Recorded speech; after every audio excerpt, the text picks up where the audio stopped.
우리 이 시간 예배를 시작하면서 다 같이 사도신경으로 우리의 신앙을 고백하겠습니다. 전능하사 천지를 만드신 하나님 아버지를 내가 믿사오며 그 외아들 우리 주 예수 그리스도를 믿사오니 이는 성령으로 잉태하사 동정녀 마리아에게 나시고 본디오 빌라도에게 고난을 받으사 십자가에 못 박혀 죽으시고 장사한 지 사흘 만에 죽은 자 가운데서 다시 살아나시며 하늘에 오르사 전능하신 하나님 우편에 앉아 계시다가 저리로서 산자와 죽은 자를 심판하러 오시리라. 성령을 믿사오며 거룩한 공회와 성도가 서로 교통하는 것과 죄를 사하여 주시는 것과 몸이 다시 사는 것과 영원히 사는 것을 믿사옵나이다. 아멘. 우리 함께 찬양하며 하나님 앞으로 나아갑시다. 함께 드릴 찬양은 더 원합니다 입니다.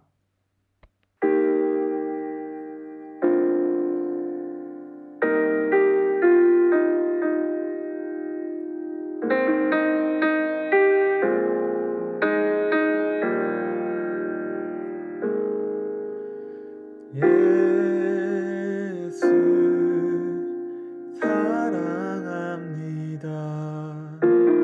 사랑합니다. 온 마음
기도드리겠습니다. 찬양받기에 합당하신 주님 감사드립니다.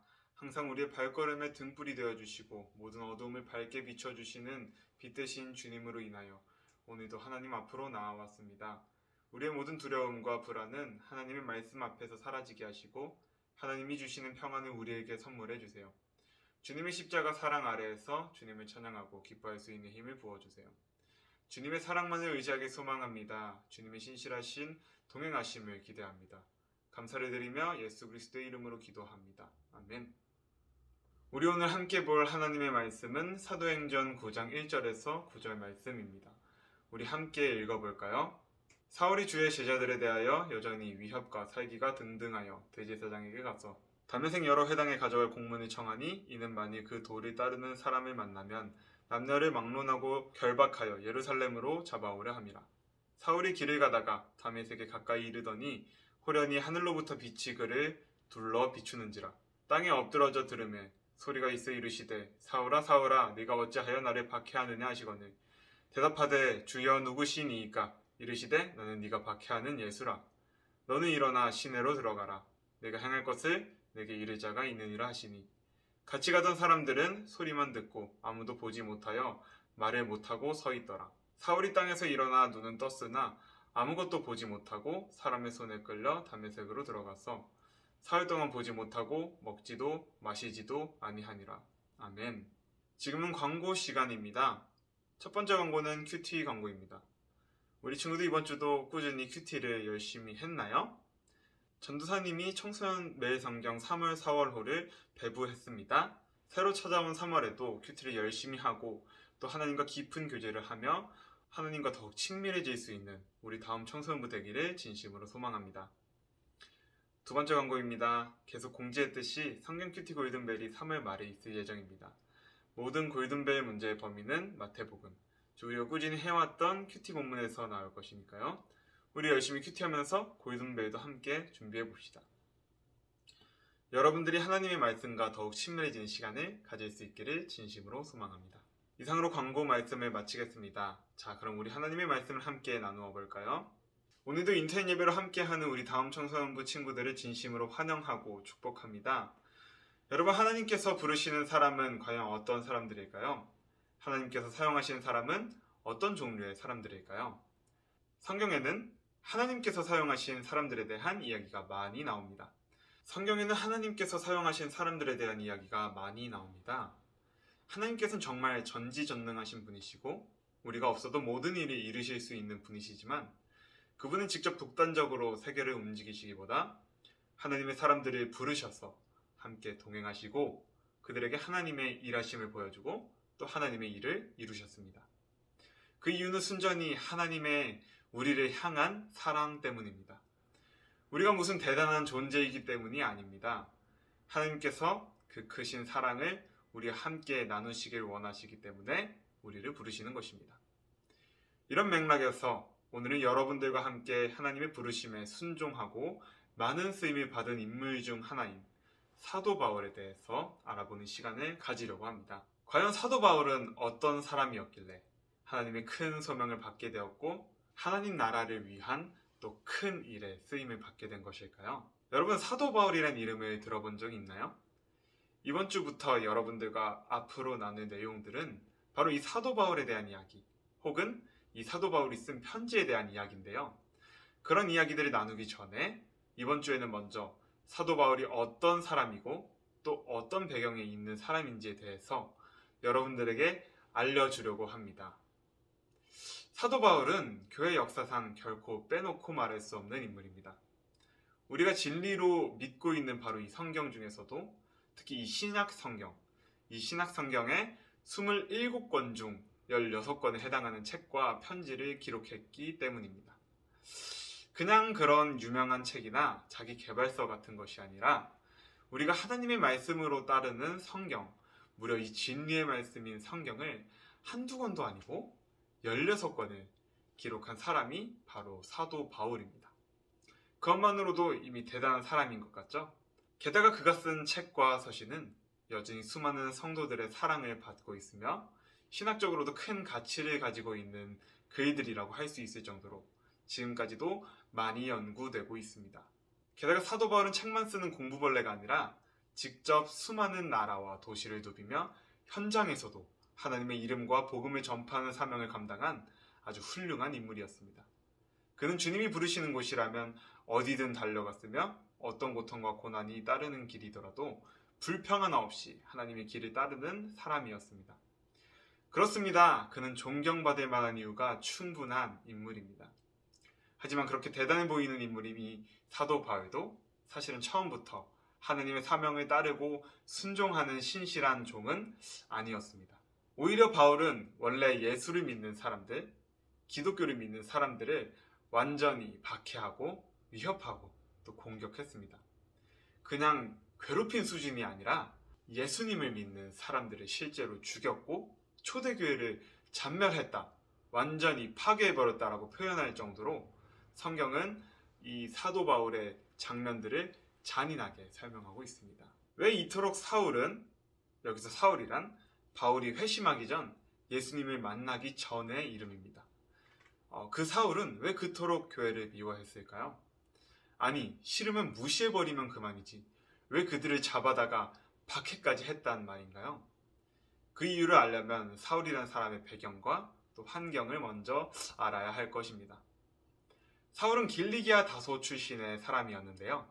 그의 출신이 중요한 이유는 그가 살던 도시가 사울에 대해 많은 것을 설명해주고 있기 때문입니다. 다소라는 도시는 지리적으로 아주 비옥한 땅이었고 주변에 유명한 대학과 학원들이 발달한 아주 학구열이 뛰어난 지역이었습니다. 우리나라로 치면 서울, 그 중에서도 강남과 같은 곳이었겠죠? 그런 도시에서 태어나고 자란 사울은 어떤 사람이었을까요? 예수님을 만나기 전 이미 사울은 성경에 대해서 해박한 지식을 가지고 있는 사람이었고 유대교 혈통과 로마 자유민의 신분을 가진 금수저 중 금수저, 엘리트 오브 엘리트인 사람이었습니다. 혈통만 좋은 게 아니라 교육도 잘 받았습니다. 그는 당대 최고의 선생이었던, 지금으로 치면 일타 강사쯤 되었던 가말리엘이라는 사람에게 엘리트 교육까지 받은 사람이었습니다. 사울은 주변 사람들에게 큰 기대를 한 몸에 받던 사람이었습니다. 사울은 그대로만 갔으면 탄탄대로를 걸을 수 있는 사람이었습니다. 가만히만 있어도 성공이 보장된 사람이었던 것입니다. 사울은 살아있는 동안 세상의 모든 부와 영광을 누리기에 충분한 환경과 또 그에 걸맞는 열심을 가진 사람이었다는 것입니다. 그런 사울은 예수님을 믿는 사람들을 박해했습니다. 왜일까요? 그리스도인들은 사울이 믿는 모든 것을 반대한 예수님을 믿는 사람들이었기 때문입니다. 사울의 눈으로 봤을 때 예수님을 믿는 사람들은 모두 이단이었고 사이비였고 무식자들이었습니다. 게다가 전능하신 하나님을 자기의 아버지라고 부를 뿐 아니라 자기가 곧 하늘에서 내려온 하나님의 아들이라고 하니 사울은 눈이 돌아버리고 말았습니다. 왜냐하면 그것은 신성모독이었기 때문입니다. 완전하고 완벽하고 고상한 하나님이 한낱 시골 목수의 모습으로 이 땅에 와서는 병자들과 행악자들과 함께 있다가 결국 저주받은 십자가에 죽었다가 다시 살아났다라니. 사울은 더 이상 그 허무맹랑한 소리를 듣고만 있지 않았습니다. 사울의 딴에서는 저 그리스도인들을 박해하고 쫓아내는 것이 곧 정의를 실현하는 것이었습니다. 사울은 자신이 믿고 있는 하나님을 위해 열심히 일했습니다. 대제사장들에게 공문까지 받아서는 그리스도인들을 박해하는 일에 앞장섰습니다. 여러분, 여기까지의 사울의 모습을 한번 볼까요? 사울은 잘못된 가르침과 사상으로 인해 진정한 구원자를 알아보지도 못하고 오히려 그들을 괴롭히고 죽였습니다. 그 완고한 생각과 잘못된 믿음은 사실은 그 누구도 바꿀 수 없는 것입니다. 잘못된 사상에 빠지게 되면 스스로 깨달을 수도, 가까운 사람이 깨닫게 할 수도 없습니다. 주변의 모든 환경이 그 사람의 눈을 가리고 또 편견을 심어주기 때문입니다. 그런데 이런 사울의 모습이 180도 변하게 된 계기가 있었는데요. 그것은 바로 부활하신 예수님을 만난 것이라고 성경은 말하고 있습니다. 예수님이 사울을 만나주셨습니다. 예수님께서는 그를 빛으로 둘러싸시고는 사울을 부르십니다. 그런데 이런 사울의 모습이 180도 변화되게 된 계기가 바로 부활하신 예수님을 만난 것이라고 성경은 말하고 있습니다. 예수님이 사울을 만나 주셨습니다. 예수님께서는 그를 빛으로 둘러싸시고는 사울을 부르십니다. 사울아, 사울아, 너가 왜 나를 박해하느냐? 사울이 대답합니다. 당신은 누구십니까? 나는 네가 박해하는 바로 그 예수다. 여러분, 오늘 이 대화가 오늘 말씀의 핵심입니다. 바울이 선한 사람이었기 때문에 예수님의 부르심을 경험한 것이 아니었습니다. 우리는 하나님에 대한 어떤 오해를 가지고 있는데 그것은 우리가 무언가 열심히 해야만 하나님이 우리를 사랑할 것이라는 오해입니다. 우리가 하나님께 무엇을 드려야만 쓰임을 받을 수 있다고 생각합니다. 우리가 아무런 죄 없는 깨끗한 상태여야만 주님 앞에 나갈 수 있을 것이라고 생각하는 경향을 우리는 가지고 있습니다. 하지만 바울이 예수님의 부르심을 들을 때 예수님의 빛을 보게 된 그때는 바울이 회심했던 때가 아니었습니다. 바울이 아직 사울 되던 때, 여전히 악한 동기를 가지고 의기양양하게 그리스도인들을 죽이려고 하는 그때에 다메섹으로 향하는 그 길에서 예수님께서는 사울을 부르셨습니다. 여러분들에게 전하는 지금 이 말이 과연 무슨 뜻일까요? 이 말이 그러면 내 인생을 그냥 내 마음대로 막 살아도 된다 라고 말하는 걸까요? 아니면 악한 사람에게도 하나님은 사랑을 베푸시니 악하게 살아도 된다 라고 말하는 걸까요? 전혀 그렇지 않죠. 전도사님은 지금 우리가 하나님의 선하심을 경험하게 되는 순서에 대해 말하는 것입니다. 여러분, 우리가 선하게 되는 것, 우리가 부르심을 따르는 것, 그리고 하나님의 사랑을 알게 되는 것은 단 한 가지의 필요 조건을 충족해야만 가능하게 되는 것인데요. 그 필요 조건이란 바로 하나님의 부르심입니다. 먼저 된 하나님의 부르심이 우리를 선한 자리로 나아가게 합니다. 하나님의 부르심이 먼저 있고 나서야 우리는 거룩해질 수 있는 것입니다. 우리는 하나님의 사랑을 입고 나서야 진정한 회개의 자리, 겸손의 자리로 나아갈 수 있게 됩니다. 하나님의 부르심이 먼저 있고 그 다음 제자도의 삶에서 따를 수 있게 되는 것입니다. 오늘 사울의 모습도 그렇습니다. 그는 자격 없는 자였지만 하나님의 선하신 계획 아래에서 예수님의 부르심을 입고 소명의 자리로 나아가게 됩니다. 그러나 단순히 부르심을 입고 순식간에 하나님을 믿게 된 것이 아니라 깊은 회개의 자리가 있었음을 또 오늘 말씀은 말하고 있습니다. 오늘 말씀에서 사울은 하나님의 부르심을 입고 눈이 멀었습니다. 그는 사흘 동안 보지 못하고 먹지도 마시지도 않았다고 기록되어 있는데요.